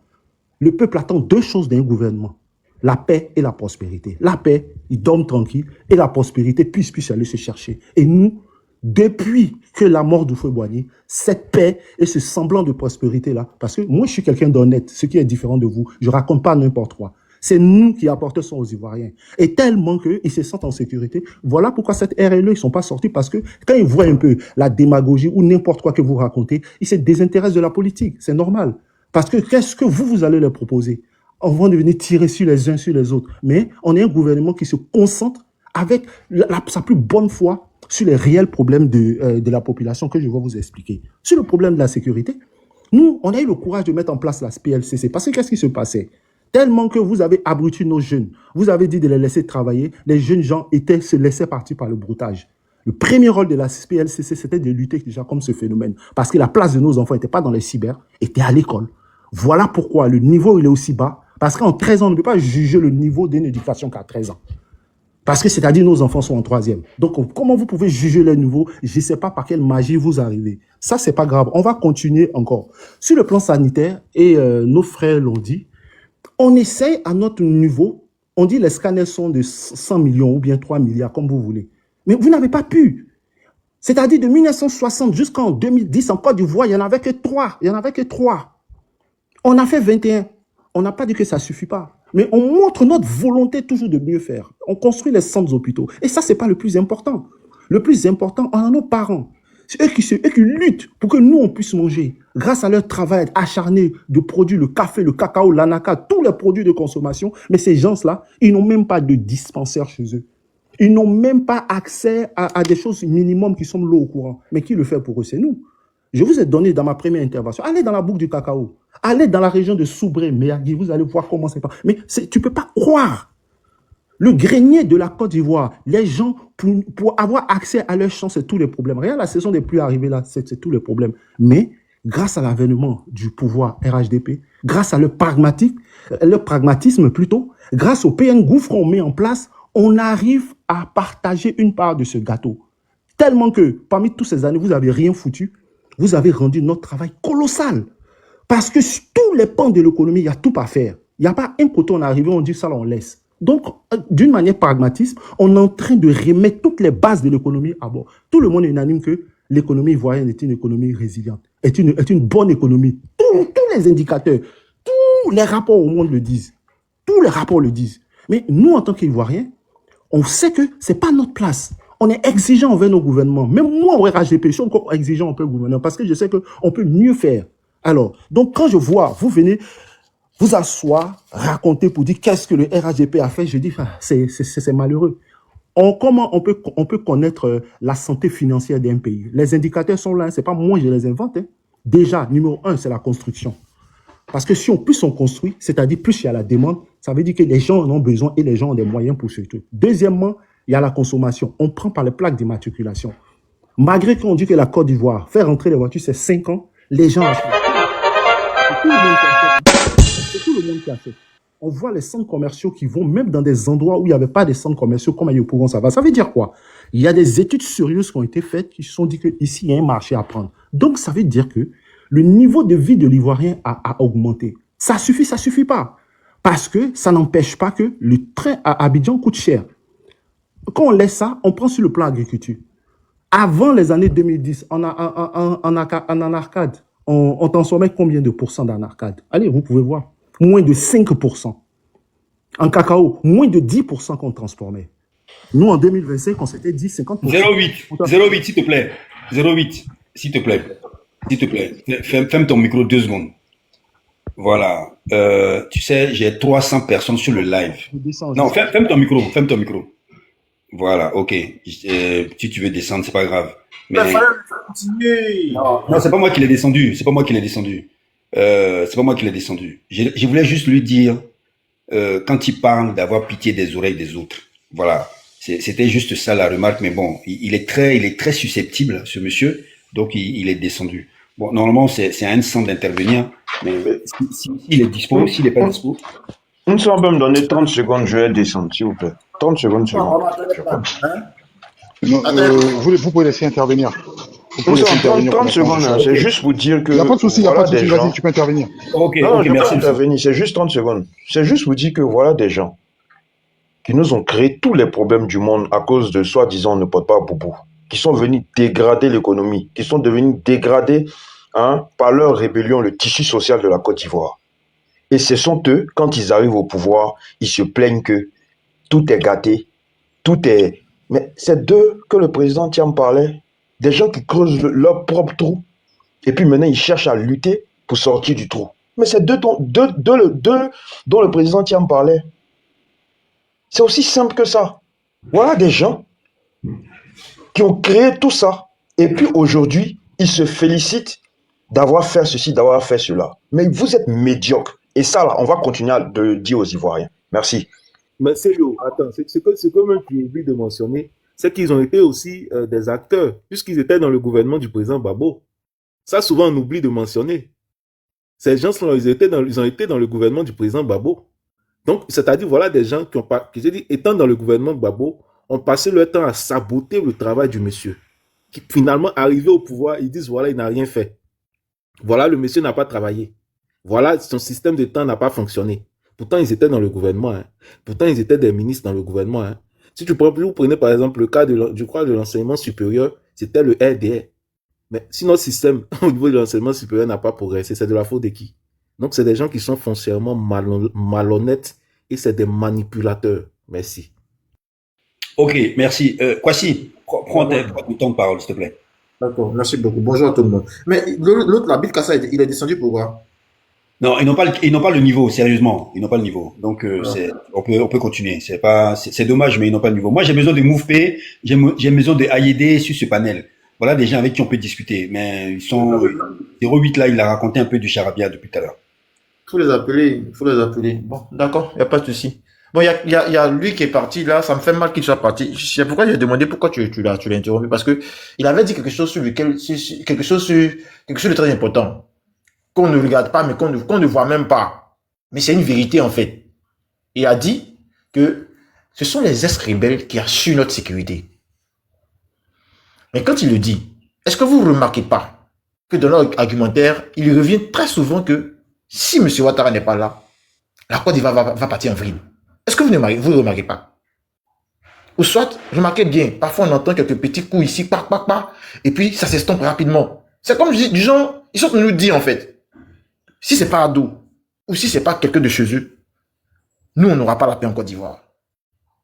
Et j'ai voulu souligner ça pendant qu'il était sur le panel, pour lui dire que c'est quand même méchant de sanctionner la conscience de la population ivoirienne à cause d'un fauteuil qui doit forcément rester chez eux. Je l'ai dit la dernière fois, lorsqu'il y a eu le problème au plateau, où ils ont tiré au niveau de la Matka. c'est facile pour des gens armés de tirer sur des gens? C'est facile lors des déguerpissements, on voyait au niveau pour le, comment on appelle ça, le pont qu'on devait prolonger au niveau de Adjamé, là. Comment c'est facile de mettre derrière des policiers des gens qui sont armés mais qui ne sont pas du corps? Ça veut simplement dire qu'ils sont en train de nous prévenir. Leur affaire de sécurité, là, ce n'est que du pipeau. C'est parce qu'ils sont là. C'est comme on très souvent le dit, hein, l'adage le dit, tu veux protéger ta viande, il faut le donner au voleur. Dans ta maison, s'il y a un voleur, si tu sais que c'est un voleur, il faut lui donner, il faut lui confier. Tu vas voir qu'il n'aura jamais de vol. Jamais. C'est lui qui vole. Le jour où il déménage, bizarrement, tu vas voir quelque chose serait perdu chez toi. Donc, que les Ivoiriens se rendent compte maintenant de ce qui est en train de se passer. Voilà. Bon, je vais laisser ça maintenant pour essayer d'articuler mon argumentation sur quelques points. La catégorisation des Ivoiriens, l'effectivité de la catégorisation des Ivoiriens, a fait partie du bilan RDR. Et hier, il nous avait dit, écoutez, bon, on nous avait catégorisé, il y avait des Ivoiriens de seconde zone, des Ivoiriens de première zone. Une théorie sortie de chez eux-mêmes. Parce que je tiens à le rappeler, j'ai essayé de chercher l'origine de l'expression Ivoirien de seconde zone ou Ivoirien, comment on appelle ça? Il y avait une autre expression là. Et quand on essaie de trouver l'origine de cette expression-là, celui qui l'a dit, c'est M. Sissi Pakongo, dans le journal républicain. En 96, je pense bien. Si ma mémoire est bonne. Il parlait des Ivoiriens de seconde, quoi. Attends. Les Ivoiriens de circonstance, voilà. Merci. Des Ivoiriens de circonstance. Ça a été le premier à utiliser ce terme-là. Aujourd'hui, nous sommes en 2025. Mais on trouve le moyen de dire qu'il y a des Ivoiriens qui pourraient partir se faire soigner ailleurs pendant que d'autres Ivoiriens doivent rester au pays. Et on clame haut et fort qu'on a pu arranger le pays à ce que tout le monde soit à l'aise. Si c'est pas ça catégoriser les Ivoiriens, c'est quoi d'autre? Si c'est pas ça catégoriser les Ivoiriens, c'est quoi d'autre? Dire que certains peuvent aller se faire soigner ailleurs et d'autres doivent rester ici, c'est quoi d'autre? Quand on laisse ça, il y a l'expropriation des Ivoiriens de leur terre. On a l'histoire Komi Bakari. Jusqu'à présent, on réussit à traiter les choses des opposants rapidement. C'est rapide. Rapidement, telle personne, rapidement, on le juge, il est en prison. Dugarry, rapidement, en prison. Mais pour Komi Bakari, jusqu'à présent, on n'a pas dedans. Pourquoi? Parce que, comme je le dis aux gens, Komi Bakari n'est qu'un écran. Comme les gens aiment bien faire dans les entreprises, des entreprises écrans là, c'est un peu pareil. Je tiens à prendre pour référence les propos du président Gbagbo lui-même qui dit que un jour, étant dans son bureau, il reçoit la visite inopinée de son ami Koudous, l'imam. Et il vient et dit, si c'était un ministre PDCI qui faisait ça, j'allais comprendre. Si c'était un ministre FPI qui le faisait, j'allais comprendre. Mais un ministre RDR qui veut se permettre de voler le terrain d'une mosquée, je tombe des nues. Cette affaire de Komi Bakari a commencé depuis longtemps. Ça a commencé depuis l'ère Gbagbo. C'était eux qui étaient à la manœuvre. C'était eux. Voilà pourquoi aujourd'hui Komi Bakari est intouchable. Eux, ils savaient une chose. Si on devait poursuivre, comment on appelle ça, si on devait poursuivre la peine d'Assali Timoko, c'est clair qu'il y aurait une très forte pression. Parce que Assali Timoko, mine de rien, il est très écouté. Il peut à tout moment, à tout meeting, pour dire, écoutez, depuis là, ma plainte est encore pendante. Pourquoi elle n'est pas réglée? Donc, on va la faire annuler. Pour la faire annuler, il faut utiliser, comme je dirais, les artifices judiciaires. Bon, la plainte a été posée quelque part au plateau. On va la retrouver quelque part à Bégerville et dire qu'à Bégerville, là-bas, il y avait déjà une autre plainte du même genre qui avait été déjà posée. Donc, pour celle de Assali Timoko, doit être mis aux oubliettes. Juste parce qu'ils savent qu'avec la peine d'Assali Timoko, il y aura une forte pression qu'ils ne pourront pas supporter. C'est aussi simple que ça. Donc, dans le 2, on a une expropriation des terres, une expropriation des Ivoiriens de leur terre. C'est 1. Maintenant, dans le 3, il y a le génocide de l'intelligence ivoirienne. Thomson John, je pense que toi au moins, pourquoi j'ai voulu que les gars restent sur ce panel-là? Parce que toi au moins, tu peux confirmer ce que je te dis là. Rappelle-toi, dans nos débuts, comment j'ai commencé à parler sur TikTok, j'avais bien dit que vous étiez en train de génocider l'intelligence ivoirienne. Je l'avais dit. Quelque part vers 2022 sur Ivoire Débat, chez Bloco, j'avais dit. Et ça me faisait mal, pourquoi? Parce que, vu le niveau éducatif qu'on avait, c'était pas bon. Aujourd'hui, voilà Salut Touré qui sort pour dire qu'à la longue, si on veut continuer dedans, c'est clair qu'on n'aura plus d'ingénieurs, on n'aura plus de médecins. On sera obligé d'importer des cerveaux. Je l'ai maintes fois répété, depuis longtemps. On va dire non, écoutez, c'est normal. Non, c'est pas l'évolution, ce n'est pas la modernité ou la modernisation. Non, c'est faux. Tout a commencé avec les décisions de Kandia Camara. Tout a commencé avec les décisions de Kandia Camara. Quand vous avez décidé de ramener tout au même coefficient, mais si moi je peux prendre EPS pour boucher mathématiques, c'est quoi me torturer l'esprit avec les maths? Si moi je peux prendre, comment on appelle ça, français pour boucher, comment on dit, sciences physiques, j'ai quoi aller me torturer pour aller faire cinématique? Pardon, est-ce qu'on m'entend? On m'entend? Oui, on t'entend très bien. Moi, je t'entends. Merci beaucoup, merci beaucoup. Donc, si moi je peux prendre espagnol pour boucher, comment on appelle, SVT, j'ai quoi aller me torturer à faire analyse, observation et interprétation? J'ai quoi aller faire? C'est vous qui avez rendu la jeunesse ivoirienne paresseuse, surtout les enfants paresseux. Sans oublier que vous avez montré un mode d'accession à tout ce qui est richesse et pouvoir. Par la violence et par, je dirais, tu sais qui je suis, ou soit, je dirais même, par les accointances. C'est vous qui l'avez fait. Depuis la période Kandia. Et vous avez réussi. Maintenant, quand tu essaies de retrouver certains articles, tu n'arrives pas. Les gens ne savent pas. Vous avez fait descendre la moyenne d'accès aux classes supérieures. Sous Kandia, c'était de 9. Je l'ai dit. Un jour, quelqu'un m'a dit, non, il faut prouver. Quand on est parti, on a vu que Marie tout dernièrement a remonté ça à 10.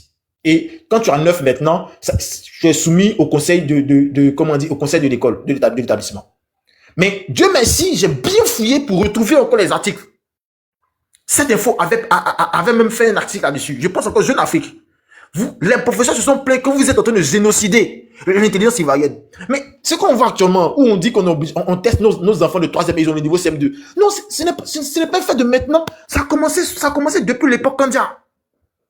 Donc, si les enfants qui étaient en 3e sous Kandia sont maintenant devenus des professeurs, qu'est-ce qu'eux peuvent enseigner aux gens? Qu'est-ce qu'eux peuvent enseigner aux gens? Quel amour qui peut donner comment dire, quel amour des mathématiques peut donner aux gens? Voilà. Ça, c'est votre bilan. Ça, c'est votre bilan. On peut longuement se prononcer sur le sujet et je pense que les Ivoiriens doivent réfléchir parce que là où on s'en va, c'est pas seulement que pour la santé qu'on va chercher à partir d'ailleurs. Non. Même pour construire ta plus petite maison. Même pour construire ta plus petite maison, tu seras obligé d'aller prendre un cerveau marocain, un cerveau libanais, un cerveau, comment on dit, chinois. Même pour construire ta plus petite maison. Parce que où on s'en va là, c'est grave. Les gens ne voient pas ça. Mais ça va vraiment nous jouer des tours. Ok. Donc quand je laisse ça, d'abord, il y a aussi en 4, la hausse du sida chez les plus jeunes. On parlerait de plus de 40%. Des jeunes allant de 15 à 25 ans. Rappelons-nous bien, quand le gouvernement Bédié est venu en 94, l'une des choses qu'il fallait freiner, c'était surtout la hausse ou la montée du sida en Côte d'Ivoire. On a vu la subvention de beaucoup de choses. On se rappelle tous planning familial, les sensibilisations qu'on faisait dans les écoles. Il y avait aussi, pour adouber les choses, il y avait la série là, Serapo, Sida dans la cité. Voilà. Je ne dis pas que c'est Bédié qui a financé Sida dans la cité. Non. Je dis simplement que Bédié a mis un fonds pour soutenir les efforts de sensibilisation pour que tout ça chute. On fait les comptes. Jusqu'à ce qu'on arrive à son coup d'état, les choses avaient drastiquement chuté. Mais depuis que vous êtes venu, vu que vous avez montré que tout est facile d'accès, les filles, bon, écoutez, voilà, elles peuvent aller se prostituer pour une raison. Bon, voilà, hein. Les enfants, quand on va à Yopougon, les gens parlent de Kiaba, c'est-à-dire que des enfants hommes qui vont aller se faire toucher par des hommes matures, c'est vu aussi, c'est sûr, hein, mais on n'en parle pas. Il y a des aides de prostitution un peu partout. On est obligé de sortir sur TikTok pour parler, pour que vous puissiez réagir. Mais même pire, vous aviez voulu faire accepter ça à l'Assemblée nationale. Les gens ne savent pas ça. Le monsieur qu'on vilipende de menteur aujourd'hui, Maître Blessy, c'est lui qui, au nom du PDCI, a dit non, on ne peut pas détruire nos mœurs. Parce que c'était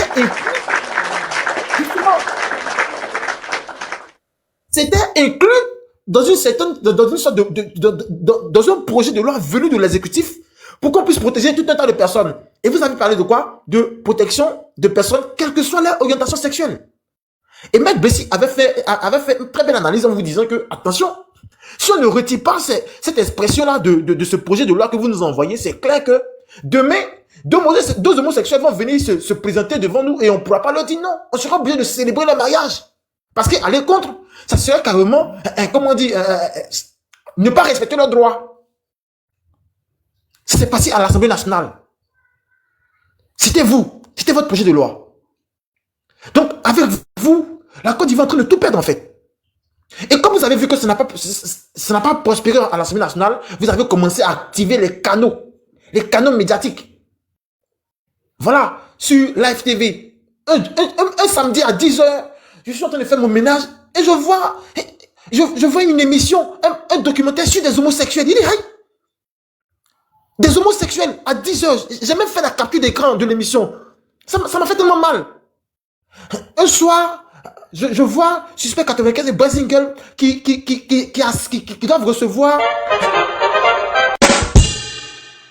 des homosexuels qui doivent venir comment dire comment ils ont fait pour devenir homosexuels. Il dit, mais attends, on va où?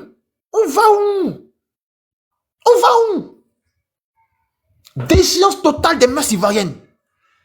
Destruction de nos mœurs. Chose qui était hier impensable. C'est-à-dire que quand même pour qu'une fille qui a 19 ans tombe enceinte, c'était un scandale. Maintenant là, non.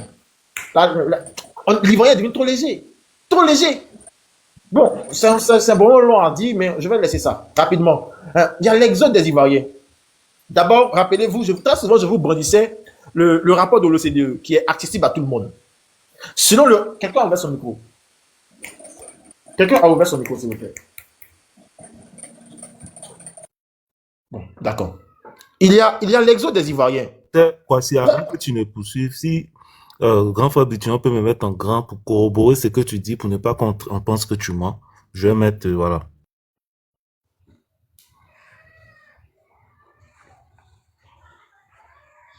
Ce que j'aime sur le panel des PDCI, là, on a une certaine complémentarité, mais j'aime ça.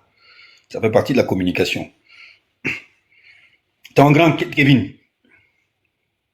Est-ce qu'il m'entend? Oui, j'entends. Je suis juste en train de chercher. Ok. Rapidement, en 1 minute. Les gars, tapoter, on va atteindre, parce qu'il y a on était à 300, 320, on n'est même pas à 50K, les gars, c'est pas gentil. Tapoter, on prend du temps pour monter des panels, pour monter des espaces de discussion. Vous venez écouter avec des super comptes, des gens qui ont une certaine éloquence, qui ont des choses à dire, mais vous ne tapotez pas pour le live. C'est pas bien. Tapoter.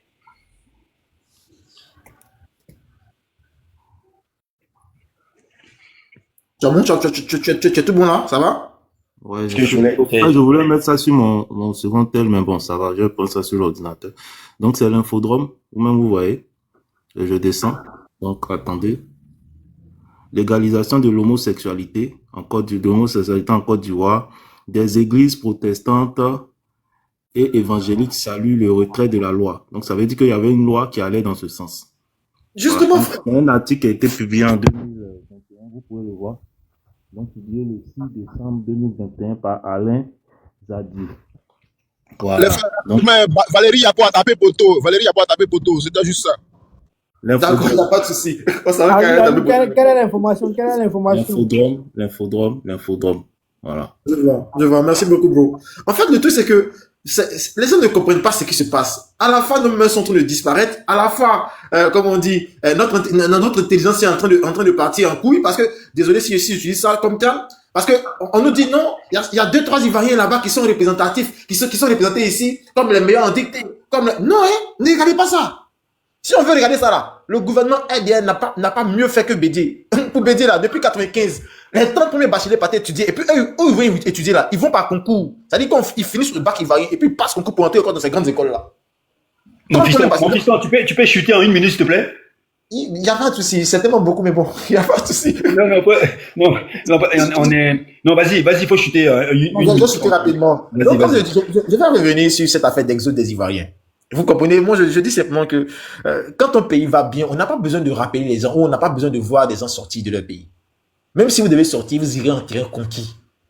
Actuellement, quand vous voyez les Portugais quitter le Portugal pour aller quelque part en Angola, ils vont pas pour devenir de gros investisseurs, hein. Ils vont pour devenir ébénistes. C'est-à-dire que menuisier. Voilà. Ils vont devenir maçons. Pourquoi? Parce que ça va pas au Portugal. C'est un peu pareil que chez nous. Quand on sort, on quitte ici, on va. Désolé pour mes grands frères et mes soeurs qui sont là-bas. Désolé, mais quand on va là, on passe à la main, non. C'est pas aller là-bas, assiette. Ça veut dire que chez nous, ça va pas. On essaie de gagner, en fait, un lieu où on pourrait mieux gagner nos vies qu'ici. J'avais souligné ce fait-là, que le gouvernement est en train de rendre la population ivoirienne, comment on dit, nomade. On m'a dit non, tu sais, j'ai rapporté le rapport de l'OCDE. On m'a dit non, c'est les gens qui sont compliqués, mon chien. Partez lire la déclaration de M. Sissabani. L'un de nos ambassadeurs, je pense qu'il est en Tunisie. Il dit quand il y a 10 corps qui sont rejetés par la mer, on peut compter entre 3 et 5 Ivoiriens. Ça veut dire que notre pays donne le plus de migrants. Et très souvent, c'est des jeunes. C'est des jeunes. Ça veut dire que l'Ivoirien, malgré votre bilan, n'arrive plus à rêver sur son sol. C'est compliqué. Et ceux même qui veulent même maintenant partir là, ils sont même dans la classe des fonctionnaires. Ceux-ci que nous on peut compter, on peut dire, ah, eux, lui au moins les fonctionnaires là, en fin du mois. Déjà, c'est eux-mêmes qui veulent fuir le pays. Bon, il faut que je chute. En tout cas, je pense ma part qu'il y a beaucoup à dire sur le bilan RDR. Il y a vraiment beaucoup à dire. Et je suis vraiment désolé pour nous, mais il va falloir qu'en tant que jeunes, on demande, même sans les partis politiques, une révision de la liste électorale. On demande à s'exprimer dans les urnes, s'il vous plaît. Prenons la peine de le faire. Ouvrez vos caméras.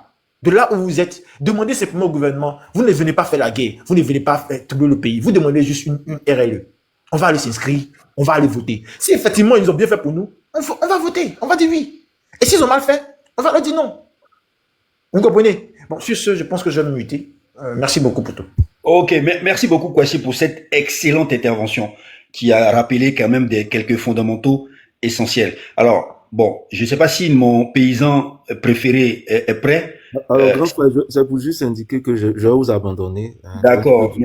Ensemble. Je vous suis. Ok, merci beaucoup Kevin pour tes interventions et passe une bonne journée et on est ensemble. On va taper sur le RDR sur les prochains panels, donc n'hésite pas à monter parce que tu as vraiment la force. M100, est-ce que tu es dispo?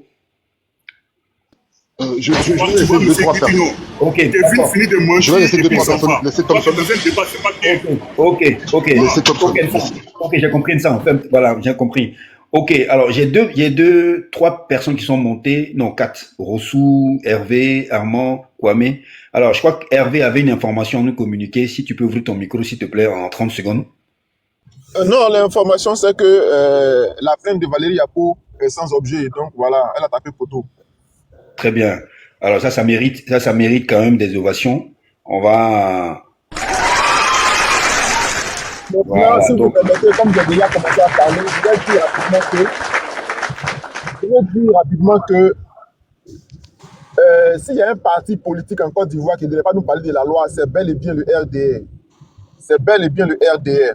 S'il y a un parti politique qui ne va pas nous enseigner de plan B, c'est bel et bien le RDR. Aujourd'hui, je vais poser simplement la question aux partisans du RDR. Par quel mécanisme leur champion a été candidat en Côte d'Ivoire pour la première fois? C'est suite à quoi? C'est suite à un match de football? C'est suite à un dîner de gala? Ou bien c'est suite à quoi? Mais voyez-vous, l'opposition actuelle est une opposition qui aime son pays. Elle ne veut pas utiliser les voies et moyens que vous avez utilisés là pour qu'on aille discuter. Le président Houphouët-Boigny a dit comme ça que même la guerre là, ça finit dans le dialogue. Voilà pourquoi l'opposition demande un dialogue pour éviter la guerre à la Côte d'Ivoire, notre chère patrie. Mais il faut être, je ne sais pas comment dire, il faut être peut-être bouché d'oreille. Vous m'entendez? Est-ce que je me fais entendre? On t'entend. Oui, on t'entend. Donc, écoutez le live, s'il vous plaît. Je dis, il faut ne pas aimer son pays pour ne pas accepter cette démarche de demande de dialogue, cette démarche de demande d'inclusion aux élections présidentielles, qui ne va pas coûter la vie à personne, Et les Ivoiriens vont décider en âme et conscience, et puis on passe à autre chose. Mais vous braquez, l'opposition n'a pas les armes, et l'opposition aime le pays, l'opposition ne veut pas aller avec les armes. Ce que les armes vont commencer là, c'est le dialogue qui va terminer ça. Voilà pourquoi l'opposition demande au RDR, alias RHDP, d'inclure tout le monde au jeu électoral, et chacun va compter ses voix. Chaque Ivoirien va décider en âme et conscience. Ne rentrons même pas dans beaucoup de débats de qui est Ivoirien, qui n'est pas Ivoirien, ça va mener dans beaucoup de choses. Ouvrez le jeu électoral, aux Ivoiriens, et ce sont les Ivoiriens qui votent, ils vont choisir, et puis on va passer à autre chose. Ne nous mettons pas dans des crispations inutiles. N'emmenez pas les gens à vouloir utiliser les voies que vous avez utilisées parce que tout le monde n'a pas la même éducation, tout le monde n'a pas la même façon de faire la politique. Ouvrez tout ce que le peuple vous demande aujourd'hui, c'est d'ouvrir le jeu démocratique et que les Ivoiriens choisissent qui ils veulent pour les diriger. Ça, c'est notre droit absolu de choisir qui on veut, quel que soit ton bilan. Parce que Dieu même qui est là, il ne fait pas l'unanimité. Pourquoi vous voulez que votre champion fasse l'unanimité? On est dans quel monde? On dit ouvrez le jeu, les Ivoiriens vont décider qui va les présider. C'est leur droit. S'ils ont choisi un idiot qui va les conduire dans 5 ans, dans n'importe quoi, ils vont assumer parce que c'est leur choix. Mais ne venez pas restreindre leur choix de base par des mécanismes peu catholiques. Vous pouvez nous dire que c'est la loi. S'il y a un parti qui ne doit pas nous parler de la loi en Côte d'Ivoire, c'est bel et bien le RDA. Je ne serai pas long, je vais m'arrêter là pour que voilà, les autres poursuivent le débat. Merci.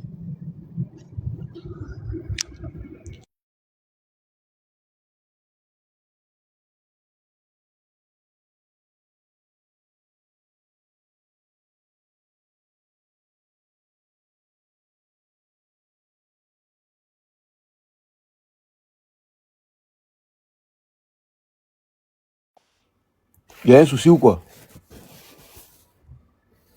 Allô? Il y a un souci?